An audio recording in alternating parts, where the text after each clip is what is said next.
शिक्षक, संगीत रसिक, संगीत साधकों को यथोचित नमस्कार, शुभकामनाएं, आशीर्वाद।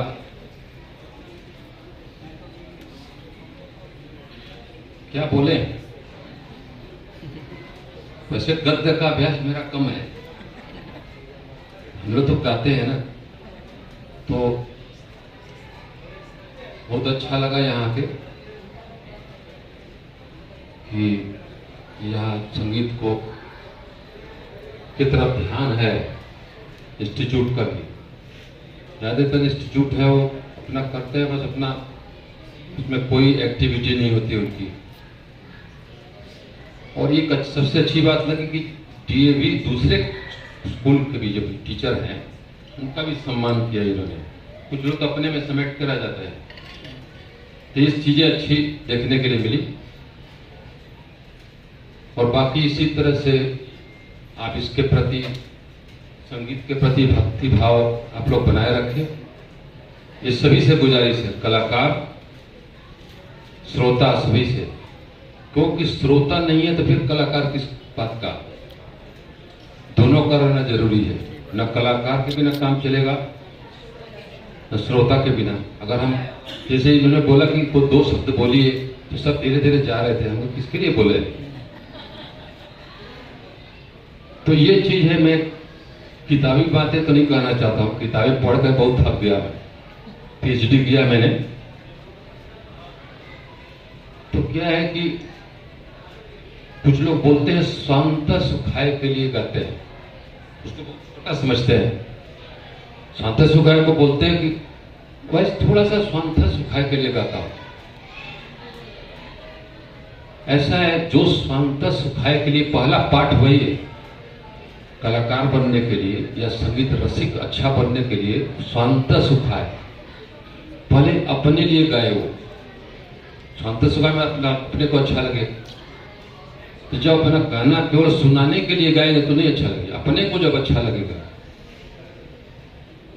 गाना गाते हैं सब पादी, संवादी, अनुवादी, विवादी सब ध्यान रखते हुए गाते हैं, बंदिश से गाते हैं, ताल का ध्यान रखते हैं, लेकिन अपने आनंद नहीं लेते हैं। अपने आनंद के लिए गाना होगा। और संगीत साधकों के लिए है कि जो संगीत सीख रहे हैं, देखिए हम तो जो अपना अनुभव बता रहे हैं, कोई किताबों की बातें नहीं लिख रहा हो। किताब में जो लिख दिया, इतने दिन तपस्या करने चले गए गंगा जी में, इतने गर्दन तक पानी में बैठे रहे, खड़े रहे, उल्टा होकर रियाज किए, तो सीधा होकर रियाज किए, ऐसा कुछ बोलते हैं बहुत सारी चीजें। तो क्या है कि एक चीज और मैं बोलूंगा, जिसको बहुत लोग उल्टे में लेते हैं, उसी को मैं सीधा सोच करके उसी पे काम करता हूं। जैसे लोग बोलते हैं कि लकीर का फकीर नहीं बनना है,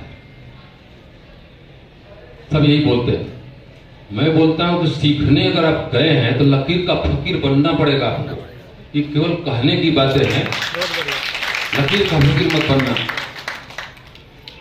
हम लोग के गांव में कहावत बोलते हैं, दरदादा बोले सरसों ही लादना, सरसों का ही व्यापार करना चाहिए था उसको। क्योंकि सरसों का व्यापार किया होता और अच्छा अगर चीजें देता हो, क्योंकि तेल में इतनी मिलावट हो गई है, उस लोग उसको ढूंढ के जाते हैं उसके पास लेने के लिए कि सरसों का तेल बहुत अच्छा देता है। तो हम क्या करते हैं, सीखने में अपना दिमाग लगाने लगते हैं। जैसे हम भी जिस गुरु से सीखते हैं, तो कोई आके बोलता है, जैसे गुरु ने हमारा स्किल जो है ना, जो बच्चे गाना सीख रहे हैं वो समझेंगे स्किल क्या होता है। पिच जो है, आधार स्वर, हमारे गुरु ने उस समय लगभग ये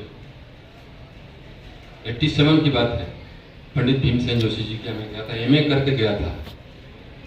उन्होंने गाना सुना, उन्होंने बोला, ये बताओ शौकिया गाना सीखना है, सीख रहे हो कि सीखना है कि धंधा करना है इसका? पूरा ठेठ भाषा में। तो हमारे मन में तुरंत आया, जी धंधा करना है। तो उन्होंने बोला लाखों में एक बनना पड़ेगा, यानी कठिन परिश्रम करना होगा इसके लिए। तो साधारण परिश्रम से नहीं होगा, 2 दिन का परिश्रम नहीं चाहिए, इसमें लगन चाहिए, स्वांत सुखा, उसका आनंद लेते हुए साधना करिए। ये नहीं कि बुखार हो गया, बारिश हो रही थी, भीग गए थे, उसमें लेट हो गया, बस छूट गई, ये सब एक्सक्यूज ज्यादा बच्चे करते हैं। घर में इतने परिवार को देखना, पिताजी का तबीयत खराब हो, सबके पिताजी का तबीयत खराब होता है, सबके बाल बच्चे हैं, उसी में समय निकालना है। तो गुरु ने बोला कि जितने राग सीखे हो, बताइए एमए में कितने राग खत्म हो जाते हैं, जितने राग सीखे उसको सबको किनारे रखो। सुबह भैरव और शाम को यमन, वो गाना है और बंदिश नहीं गानी है। 1 साल तक बंदिश नहीं गाना था। क्या बात तो वो क्या करेगा, गुरु के सामने तो बोल देगा, जाके पीछे से गजल गाना चालू करेगा वो। तो उसमें हम लोग सिर्फ आकार, सुबह खर्च भरना, उसके बाद से 1 घंटे की गैप करना, मंत्र साधना होती है, नीचे से सुरों में साधना करते हैं, उसके बाद 1 घंटा गैप करना। पहले हम लोग नहीं करते थे, नीचे से शुरू किया और सीधे गा में जाकर पूरा खत्म, उसका कोई मतलब नहीं बना। जैसे सुबह की रियाज जो होता है उसको करने के बाद 1 घंटे का रेस्ट देना है, और सिर्फ यही आकार में 1 साल तक भैरव और यमन चला। ये प्रोफेशनल तालीम इसको बोलते हैं, वो परीक्षा पास करने वाले नहीं, तो जाके कुछ हासिल होता है बहुत दिनों के बाद। उसके पहले कभी हमने भैरव नहीं गाया था, बनारस में कभी भैरव नहीं गाया, ना यमन गाया। दरबारी कांगड़ा, पुरिया धनाश्री, तोड़ी, यही सब का मालकोस, क्योंकि भैरव बहुत लोगों को अच्छा नहीं लगता है। हमने कहा भैरव शिव जी का बनाया हुआ राग है, भैरव जब तक अच्छा नहीं लगेगा तब तक गवैया नहीं बन सकते, जब तक शिव जी का आशीर्वाद नहीं मिलेगा। तो आशीर्वाद मिलना चाहिए, इसलिए जो गुरु बोले उन्हीं के हिसाब से चलना चाहिए। उसमें मैं पहली काली चे गाता था, कई बोलते थे आप तो काली 2 से भी आवाज चलेगी आपकी, आप काली 2 से गाए। मैंने कहा मैं उत्तर प्रदेश से पूना में आपसे सीखने नहीं आया हूँ, मैं बोलता था, उससे नाराज हो जाएंगे वो।